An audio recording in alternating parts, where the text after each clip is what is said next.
आप सभी को सादर आमंत्रित करता हूं मेरे इस छोटे से YouTube चैनल मैक प्राइम में। आज इस वीडियो में चर्चा करेंगे महाभारत के पांडवों के बारे में। क्या आप जानते हैं कि कैसे हुए पांडवों का जन्म? पांडवों के वास्तविक पिता कौन कौन हैं? वीडियो में बने रहिए अंत तक।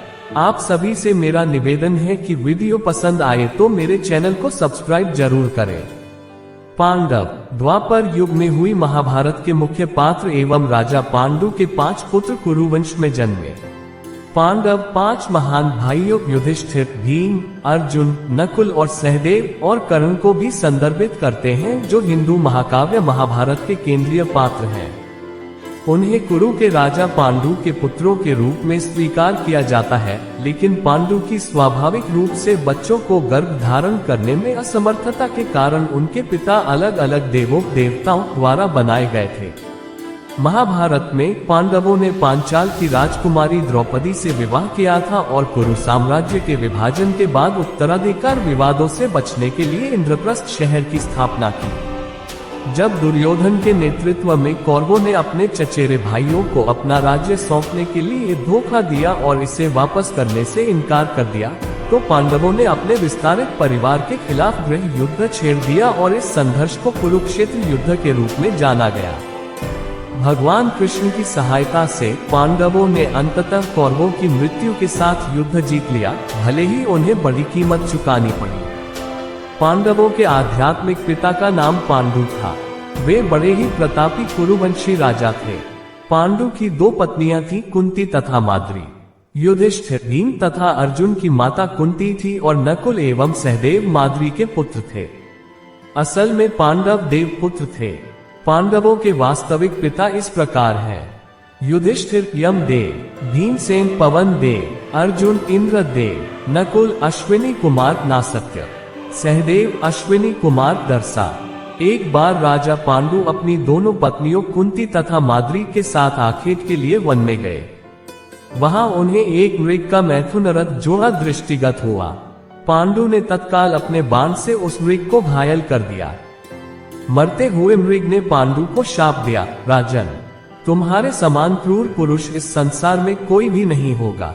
तूने मुझे मैथुन के समय बाण मारा है, अतः जब कभी भी तू मैथुनरथ होगा तेरी मृत्यु हो जाएगी। इस शाप से पांडु अत्यंत दुखी हुए और अपनी रानियों से बोले, हे देवियों, अब मैं अपनी समस्त वासनाओं का त्याग करके इस वन में ही रहूंगा, तुम लोग हस्तिनापुर लौट जाओ।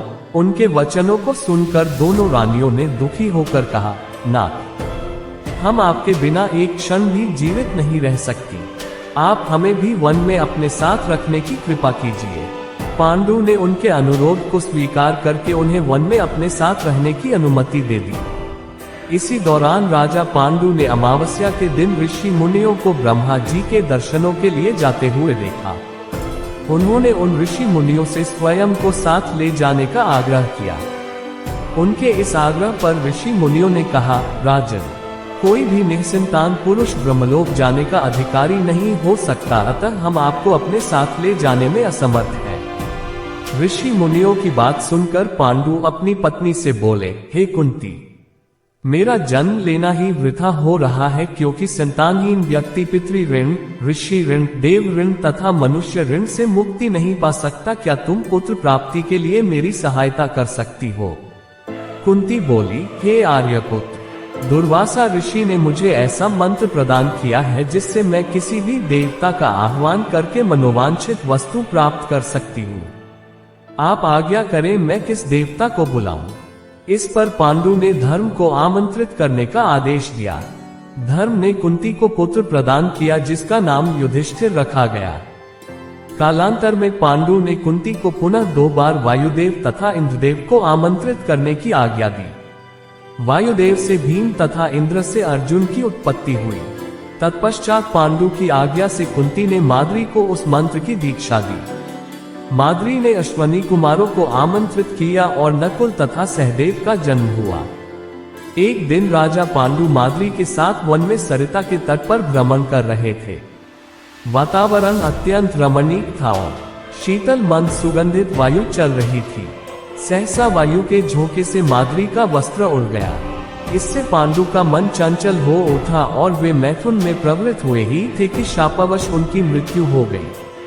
माद्री उनके साथ सती हो गई, किंतु पुत्रों के पालन पोषण के लिए कुंती हस्तिनापुर लौट आए।